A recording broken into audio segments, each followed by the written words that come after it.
फैसलाबाद में सीपीओ की खुली कचहरी भी शहरियों के लिए नो गो एरिया बन गई।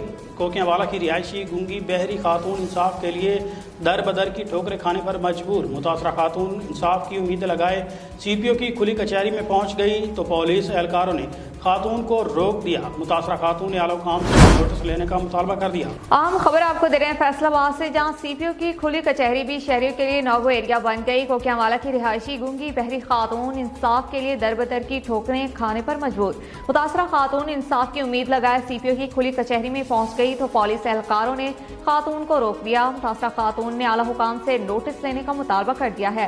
ब्यूरो चीफ फैसलाबाद वकास शराज हमारे साथ टेलीफोन लाइन पर मौजूद हैं। मजीद तफसीलात उनसे जानते हैं। जी वकास, बताइएगा। जी बिल्कुल, सीपी फैसलाबाद की खुली कचहरी भी शहरी के लिए नो गो एरिया बन गई।